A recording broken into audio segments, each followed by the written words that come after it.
Hello, and welcome to our first ever analytics video.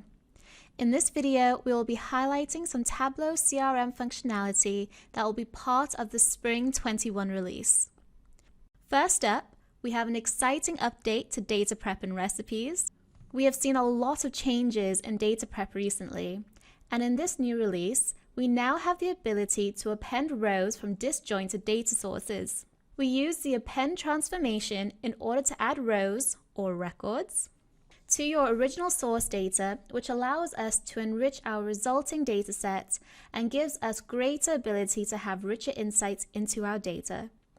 However, you can sometimes find that rows from different sources may have different columns that exist in one source, but not the other.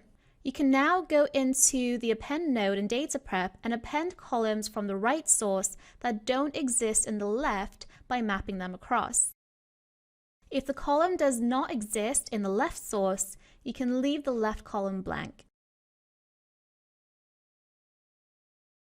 We are now going to move on to dashboards, and one of the new features we'll be seeing is the ability to add custom text and visualizations in number widget tooltips. This will allow us to see additional information associated with key business metrics while keeping our dashboard free of clutter.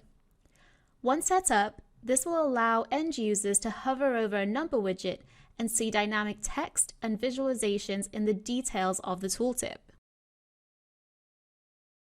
Next, we are going to have a look at one of the new updates to Salesforce Analytics Query Language, or SAQL, which is random sampling.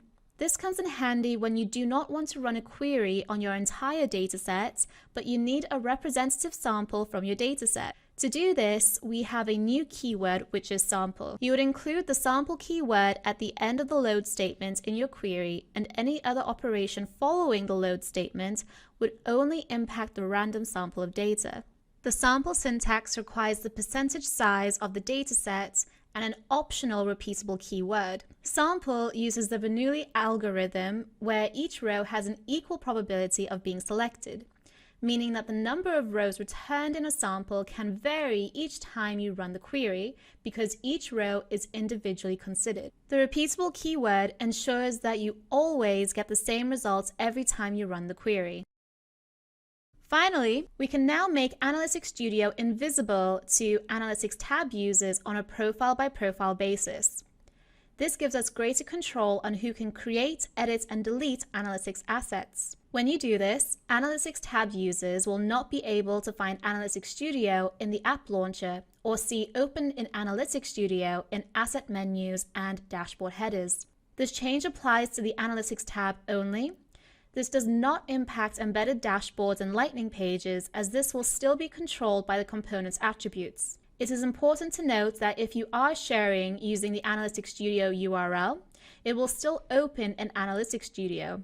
But if you share notifications through the Analytics tab or in embedded dashboards, the notification will navigate your user to the Analytics tab.